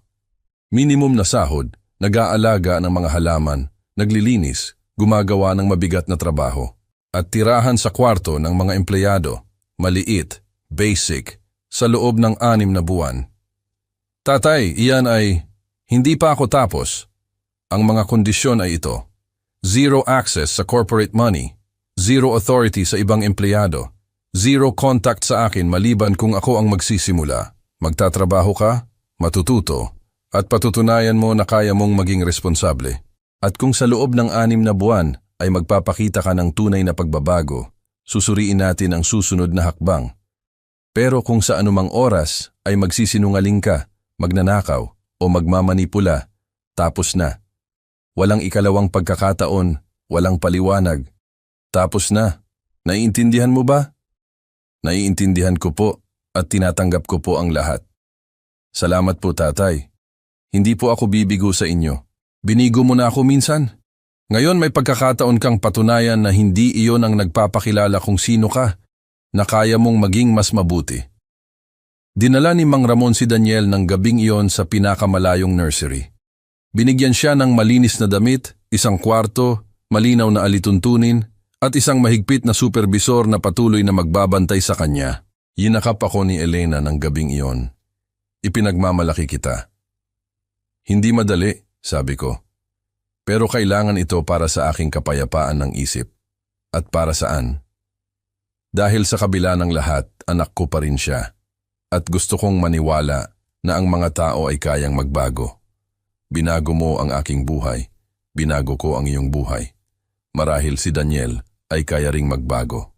At kung hindi siya magbago, sabi ko, kung gayon, mamuhay ako ng nalalaman na ginawa ko ang lahat ng aking makakaya, na binigyan ko siya ng pagkakataon at na ang desisyon ay sa kanya. Kaya kong isara ang kabanatang iyon ng walang pagkakasala. Ang mga sumunod na buwan ay puno ng paghahayag. Si Daniel ay nagtrabaho ng husto, maaga siyang dumating, huli siyang umalis. Ginagawa ang lahat ng iniutos sa kanya ng walang reklamo. Ang supervisor ay naguulat ng positibong progreso. Tahimik, mapagpakumbaba, handang matuto. Binibisita ko siya paminsan-minsan nang walang abiso upang makita kung paano siya kapag hindi niya alam na ako ay nanonood. At ang nakita ko ay nakakagulat. Tinutulungan niya ang ibang empleyado. Tinuturuan sila ng mga bagay na itinuro ko sa kanya noong bata pa siya. Tungkol sa mga halaman, tungkol sa pag-aalaga, tungkol sa pasensya. Sa 5 buwan, lumabas si Gabi sa nursery. Hinahanap si Daniel. Nasaan siya? Tanong niya ng may pagmamayabang. Kailangan kong kausapin siya. Para saan? Tanong ko. Na noon ay bumibisita. para sabihin sa kanya na sinasayang niya ang kanyang buhay, na ang pagtatrabaho sa minimum na sahod ay nakakaawa na. Kung talagang mahal niya ako, makakahanap siya ng paraan upang makakuha ng totoong pera para bigyan kami ng buhay na karapat-dapat sa amin. Kayo ba o ikaw? Tanong ko. Ano? Tinanong ko kung si Daniel ay nagtatrabaho upang bigyan kayo ng kailangan ninyo o upang bigyan ka ng gusto mo, dahil hindi iyon pareho. Si Santi ang aking anak at karapat-dapat siya sa pinakamabuti. Karapat-dapat si Santi sa isang amang naroroon, tapat na masipag. Iyan ang pinakamabuti, hindi ang madaling pera, hindi mo maintindihan. Naiintindihan ko ng lubusan, sagot ko, dahil ako ay tulad ni Daniel. Binibigyan ng aking anak ng lahat nang hindi siya tinuturuan na magtrabaho para sa anuman. At tingnan mo kung ano ang nangyari. Gusto mo bang maging tulad si Santi ni Daniel? O gusto mo siyang maging mas mabuti? Nanatiling tahimik si Gabi, pinoproseso ang aking mga salita. Si Daniel ay nagbabago, patuloy ko. Natututo siya ng halaga ng tapat na trabaho, ng pagkamit ng mga bagay. At kung talagang mahal mo siya, susuportahan mo siya. Hindi mo siya pipilitin na bumalik sa mga lumang gawi na sumira sa kanya. At ano ang dapat kong gawin? Mamuhay sa bahay ng aking mga magulang magpakailanman? Dapat kang magpasya kung mahal mo ang iyong asawa dahil sa kung sino siya o dahil sa kung ano ang maaaring ibigay niya sa iyo. At pagkatapos, mamuhay ka sa desisyong iyon. Umalis siya nang hindi nakikipag-usap kay Daniel at hindi niya kailanman nalaman na naroon siya dahil hindi ko sinabi sa kanya. Hindi ko siya gustong ilihis mula sa kanyang pag-unlad. Sa katapusan ng 6 na buwan, nagkaroon kami ng pagpupulong. Si Elena, si Mang Ramon, ang supervisor, at si Daniel. Daniel, simula ko. Lumipas ang 6 na buwan. Positibo ang ulat ng supervisor. Sabi niya, masipag ka, walang reklamo, walang problema. Kumusta ang pakiramdam mo? Pagod, aminin niya. Pero maayos, mas maayos kaysa sa naramdaman ko sa loob ng maraming taon. Dahil bawat gabi, nakatulog ako nang alam kong nanalo ako sa aking araw, na walang nagbigay sa akin ng anuman, na ang mayroon ako ay akin, sa pamamagitan ng aking pagsisikap. At may natutunan ka ba? Natutunan ko ang lahat, na ang tapat na trabaho ay mas kasiya siya kaysa sa madaling pera, na ang mga halaman tulad ng mga tao ay nangangailangan ng panahon at pag-aalaga upang lumago na hindi mo maaaring pilitin ang anuman. Maaari ka lang magbigay ng tamang kondisyon at maghintay, at natutunan ko na ako ay isang hangal, isang kakilakilabot na anak, at sinayang ko ang mga taon sa pagiging isang taong hindi ko gusto. At ano ang gusto mo ngayon? Tanong ni Elena. Gusto kong ipagpatuloy ang pagtatrabaho dito sa mga nursery, hindi bilang may-ari, hindi bilang manager, kundi bilang empleyado lamang, natututo pa, lumalago pa. At isang araw, marahil ay maging sapat na ako upang ipagmalaki ako ng aking anak. At si Gabi, tanong ni Elena. Ginawa ni Gabi ang kanyang desisyon. Opisyal niya akong iniwan, diborsyo. At tama siya. Hindi ako ang lalaking kailangan niya. Kailangan niya ng isang taong magbibigay sa kanya ng mga luho, estado. Maaari lang akong mag-alok ng katapatan, trabaho, at pagmamahal para sa aking anak. Kung hindi iyon sapat para sa kanya, kung gayon, hindi kami nakatakda para sa isa't isa. At si Santi, mayroon akong supervised visits 1 beses sa 1 linggo sa loob ng 2 oras.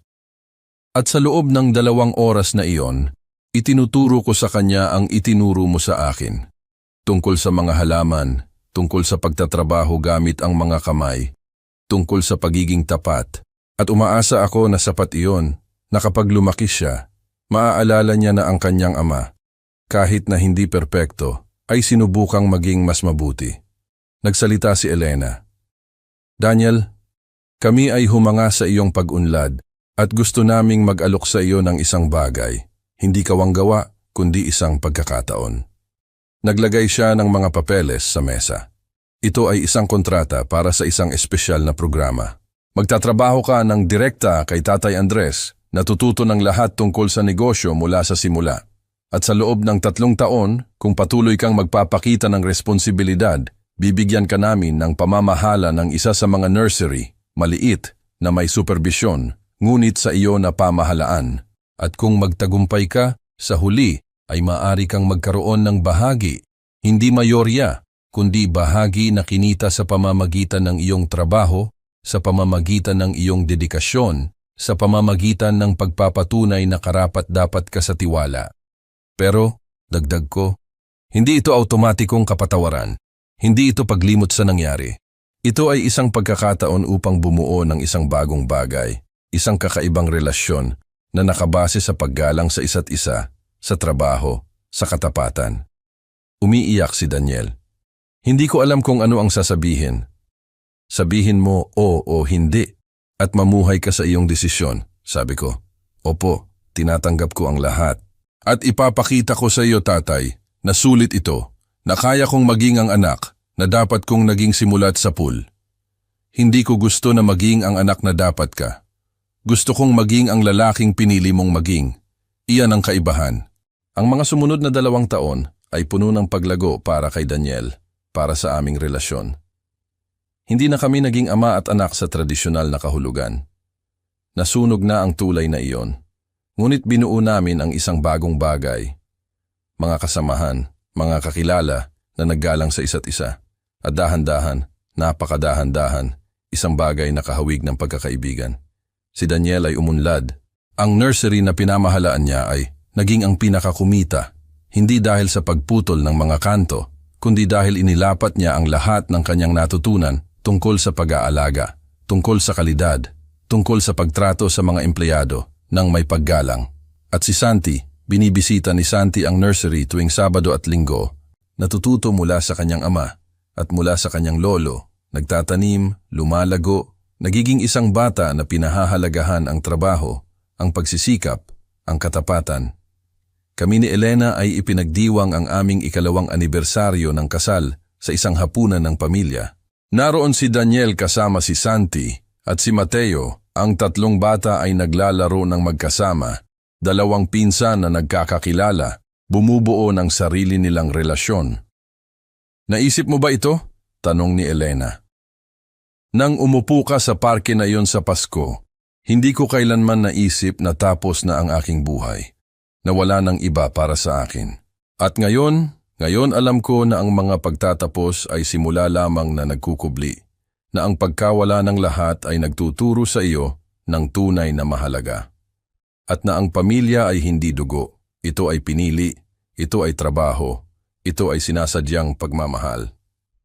Pinatawad mo ba si Daniel? Tanong ni Elena. Hindi lubusan, sagot ko. Hindi ko alam kung kailan ko gagawin, pero tinanggap ko ang nangyari at pinili kong bumuo ng isang bagong bagay sa halip na manatili sa nakaraan. Sapat na iyan. Hinalikan ako ni Elena. Mahal kita sa iyong karunungan, sa iyong pagkahabag, sa pagiging lalaking ikaw, at mahal kita sa pagbibigay sa akin ng pagkakataon na maging ang lalaking iyon, sa pagtingin ng potensyal kung saan nakita ng iba ang basura, sa pagpili sa akin nang wala akong maiaalok, maliban sa lupa sa ilalim ng aking mga kuko at pagmamahal sa aking puso. Dumating si Mateo na tumatakbo, nagsenyas ng masigla. Tatay Andres, handa na ang mga strawberries, kaya na natin kainin. Kung gayon halika, sabi ko. Hinawakan ang kanyang kamay. Hinawakan ni Elena ang isa pa at sabay-sabay kaming 3 na naglakad papunta sa aming hardin. Ang hardin kung saan nagsimula ang lahat, kung saan natagpuan ng isang sirang lalaki ang layunin, kung saan natagpuan ng isang nag-iisang ina ang koneksyon, kung saan natagpuan ng isang binging bata ang kanyang boses. At habang kami ay kumakain ng strawberries na aming itinanim ng magkasama na papalibutan ng mga bulaklak na aming itinanim na may lupa sa ilalim ng aming mga kuko at mga ngiti sa aming mga mukha, naintindihan ko ang isang mahalagang bagay. Ang tunay na yaman ay wala sa mga bangko.